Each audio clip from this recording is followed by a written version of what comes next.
Taylorville for quality work at fair prices. He's your local paver with over 40 years experience. Your information station, WTIM. It is time now for our WTIM morning show right here on WTIM, your information station. Thanks so much to our live stream sponsors, People's Bank and Trust, where they put people first, and Landmark of Taylorville, where you always do better with Landmark. On the phone line, we have Dr. Ken Redfield, Professor Emeritus of Political Science at the University of Illinois. How are you today, Dr. Redfield? Doing just fine. Thank you so much for being back in here with us, and these conversations are going to get much more involved here as we get closer to the election. But the Democratic National Convention just wrapped up, and just generally, before we get going here, your takeaways, your thoughts on how the whole week went.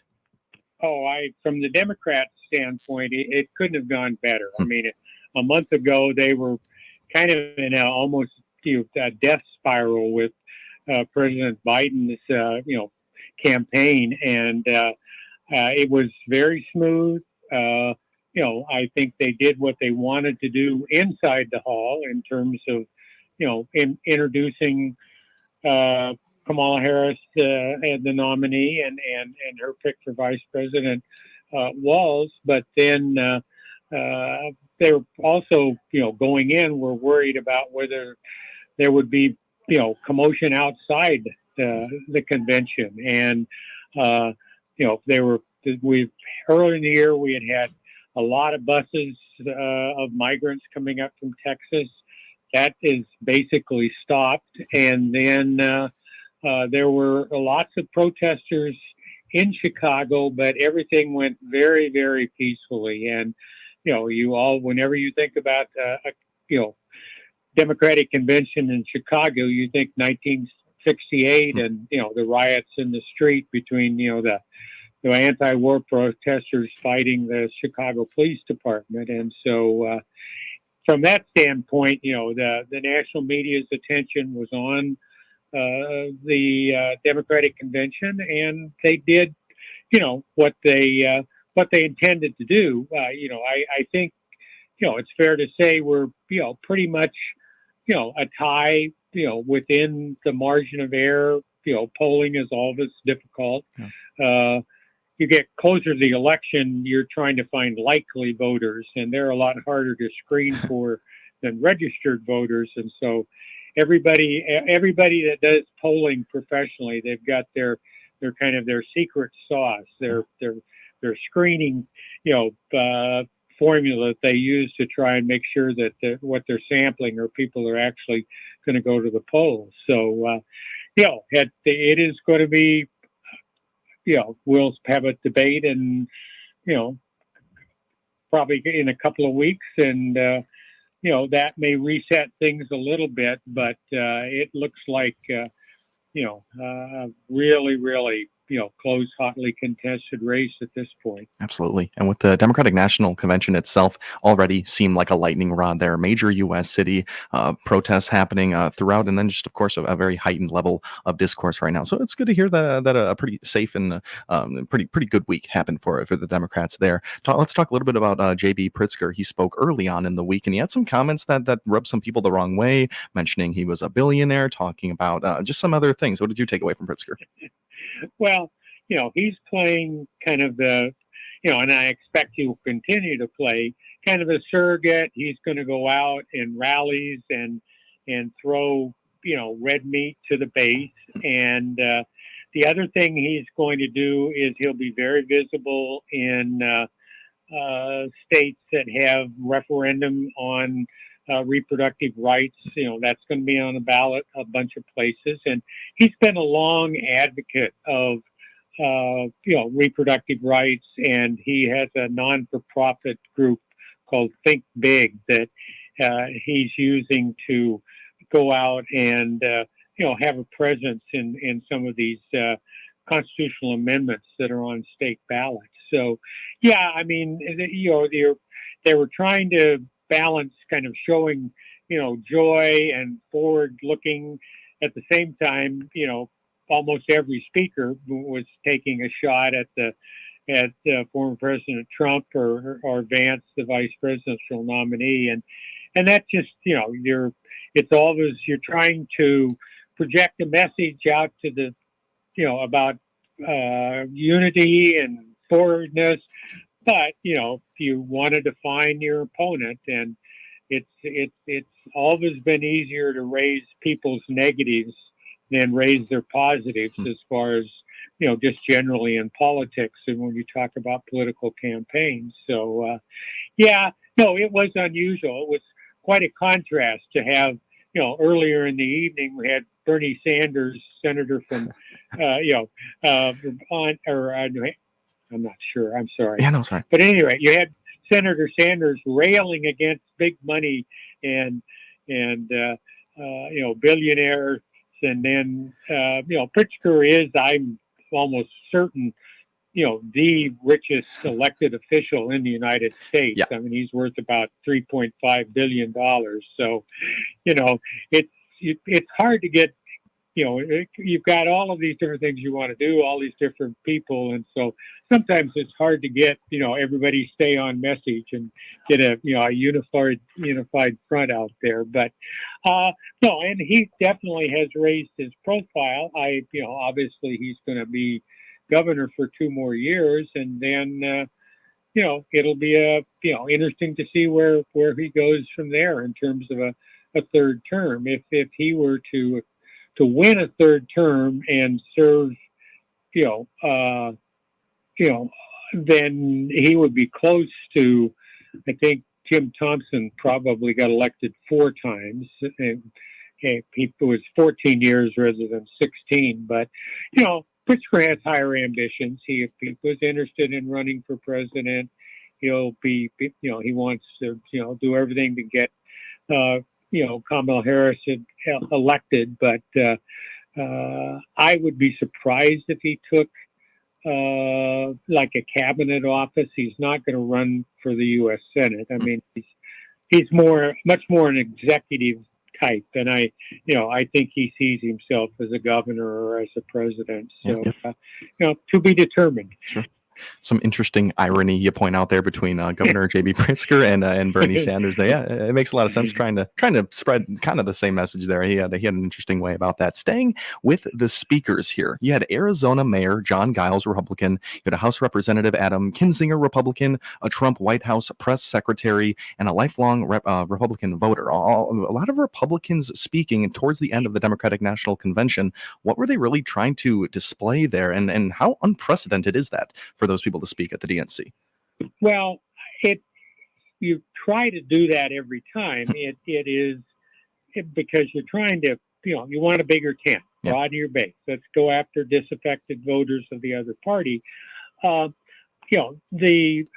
former President Trump is very controversial and very, even the people within his base, there you get. So what you're trying to do is, at least, what that shows is that they think there are disaffected voters that weren't happy with either Biden or Trump, and that if they can show, solid Republicans that, it's okay to vote for the Democrat, and, and get into the theme that, we need new politics. And so, boy, if you were, tired of all of the polarization and then here's, fresh face, new way forward. So it's trying to expand the tent, but, they definitely put an emphasis on that in the, in the Thursday where she was speaking, and very heavy on, patriotism. One of the things she will need to do is, people have to think about her as commander in chief. And so there was an awful lot of emphasis on veterans, on patriotism. Parts of her speech, I think people were surprised she had as much kind of foreign policy as she had in her speech. But, that's a critical question. Your people have to look at her and say, this is a person that I can see, carrying around the nuclear codes and stuff. So it was, it's when you pull it apart, then you can see where they thought, where are some things we need to shore up, where are some things we can take advantage of, and then you try to pack it into that speech. Sure. Kind of wrapping up thoughts here, Doctor, in our first half of this WTIM morning show. Final thoughts on the Democratic National Convention. Are the Democrats in a better place than they were at the start of it, and why would that be? Yeah, they certainly were, because, people didn't have, they really didn't know Harris and Walz, and so they did a good job of introducing the candidates and humanizing them, and those things were very important, just as important as the policy, and then the unity, so that Democrats are have a lot of disagreements, and so they papered that over pretty well, and the prospect of winning sometimes can be can really soothe people's ambitions and feelings if you see an opportunity to take power by winning the presidency. So they did as well as they could. It's about even at this point, within the margin of error, and that's really all they could have asked for. There you go. Dr. Kent Redfield on the line, Professor Emeritus of Political Science out at the University of Illinois. That first half, we talked all about the Democratic National Convention, the speakers, and the implications of it. We're going to move over to the right side of the tick and then learn what's happening on the Republican side here in the second half. This has been the WTIM Morning Show. Thanks so much to live stream sponsors, People's Bank and Trust, where they put people first, and Landmark of Taylorville, where you always do better with a Landmark. I'm Tim Zalabak, your host. You've been listening to WTIM, your information station. Your information station, WTIM. Proven banking solutions are a must for today's business owner. Hi, I'm Jim Adcock with People's Bank and Trust. If your company needs products like online bill pay, remote deposit and payroll direct deposit, or better checking and savings account options, then we need to talk. I can customize our business banking and lending plans to fit your company's needs. Call 888-PBT-1954 or visit bankpbt.com today. We want to be your business banking partner. People's Bank and Trust, member FDIC, equal housing lender. 4-H means a year of fun and work, culminated with displaying their exhibits and animals at this year's fairs. Apex Clean Energy, our title sponsor for fair coverage, wants to thank the area 4-Hers for bringing their exhibits and activities to be judged in this year's fairs. You've made us all proud. A tip of the hat to our 4-Hers from Apex Clean Energy, growing a better future for local farmers and landowners in our local communities. Life's better with American Family Insurance because we know whether it's a new home or a new car. You worked hard to achieve your dreams, and we work hard to protect them so you can enjoy the utmost peace of mind. Save up to 23% when you bundle home and auto. Products not available in every state. Visit amfam.com to learn how discounts may apply to you. American Family Mutual Insurance Company SI and its operating company 6000 American Parkway, Madison, Wisconsin. Contact me, Daniel Rizzo, agent at Daniel Rizzo Agency, Inc. at 823 West Spresser Street, Suite 1 in Taylorville, or call 217-562-4433 today. This is General Sales Manager Bill Pinkston from Landmark of Taylorville, home of the Landmark for a lifetime powertrain warranty. Looking for a new Buick, Chevy, or GMC for that summer vacation? Stop in and see our great selection of new vehicles currently in stock. Plus, we have over 350 pre-owned vehicles in our family dealerships. And I will buy your trade, even if you don't buy from us. For your next vehicle purchase, shop us day or night at landmarkoftaylorville.com. And remember, You always do better at Landmark. Your farmer-owned dairy, Prairie Farms Dairy, has a great thirst-quenching idea that provides lots of vitamin C this summer. Try some delicious Prairie Farms Premium Orange Juice. It gives you and your family the vitamin C they need, and great taste, too. Prairie Farms Dairy Premium 100% pure Florida Orange Juice. Grab it in your grocer or convenience store dairy case. From the farm families of Prairie Farms Dairy. To your family, it's quality you can taste. To learn more about Rolling Meadows Senior Living in Taylorville and the apartments they have available, click on their icon at TaylorvilleDailyNews.com. Jansen's Heating and Air is the home of Dr. Comfort, focusing on customer care for heating and air conditioning across Central Illinois for some 35 years. Find out their services, specials, and coupons by clicking their icon on TaylorvilleDailyNews.com. Your information station, WTIM. And welcome back into the WTIM Morning Show, this time with Dr. Kent Redfield, Professor Emeritus of Political Science at the University of Illinois. Thanks so much to our live stream sponsors, People's Bank and Trust, where they put people first, and Landmark of Taylorville, where you always do better with Landmark. That first half, we talked about the wrap-up of the Democratic National Convention, some of the implications there. Let's talk about, you talked about how contested this race is going to be right down to the very end there, Dr. Redfield. Let's talk some swing states. Who's going to be the deciding factors in this one? We're looking at it kind of from the Democrats' perspective. Okay. It's kind of, there's either kind of a Midwest, the blue wall kind of approach that would be, Wisconsin, Pennsylvania, Michigan.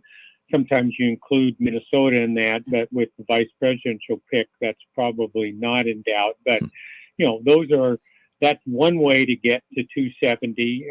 In addition to the normal, you're going to carry Illinois, you're going to carry, California, those kinds of reliably, blue states. And the other way that to go about it is more, a southern approach. North Carolina is close. Georgia is close. Arizona and Nevada both went for President Biden. And so, there are 6-8 states that are kind of in play. And, the Democrats, because of their disadvantage in the Electoral College, and again, we elect a president on the basis of votes. You win a state, you get so many electoral votes, and that's a combination of representatives and senators that give you the number. And so it has been 2004 was the last time a Republican won the popular vote and was elected president. That was George W. Bush.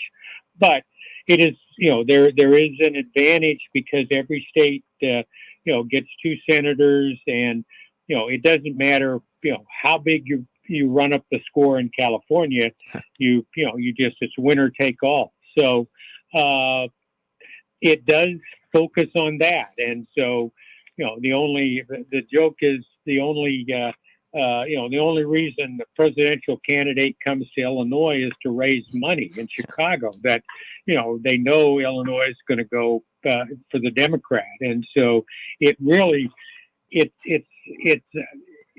not the kind of national election we think of kind of visiting all 50 states. It's really, there's a focus in the South and in the Southwest, and then in the upper Midwest are really the critical areas. And you're going to see the presidential and vice presidential candidates are going to be crisscrossing those states constantly between now and election day. And we could, something weird could happen, but this is pretty much reliably what's going to happen. And so, if you live in one of those states, you just get inundated by ads and stuff. If you're in Illinois, where we elect governors on the off year rather than the presidential year, then it may be times you'll forget that there's an election on if you don't watch the news, because you're not going to get a lot of TV ads and radio ads and things about state elections, because there's just not much activity. Sure. And Dr. Redfield, we are in our last minute here, so I'm going to have to ask you to be quick on this last one. It might be a loaded question, though. Prior to Vice President Kamala Harris's entrance into this race here, would we even be talking about these swing states, North Carolina, Georgia, Arizona, or would those be pretty red at this point if Kamala did not jump in? Yeah, I think not only would President Trump have won the election, but I'm pretty sure he would have won the popular vote. Yeah. It was just a downward spiral in terms of, and Biden just would was not able to write the campaign. So this is unprecedented. Sometimes it's good to be around when they're making history. Sometimes it isn't, but this is fascinating, if nothing else. It really is, and yeah, it's definitely a thing to be a part of in history. Dr. Redfield, thank you so much for taking the time and breaking this all down for us today. Oh, certainly. Always happy to talk. Awesome. Dr. Kent Redfield, Professor Emeritus of Political Science at the University of Illinois, here on our WTIM Morning Show. Thank you for tuning in. The Big 870 WTIM Assumption Taylorville, 96.1 W241 CF Taylorville, 107.5 W298.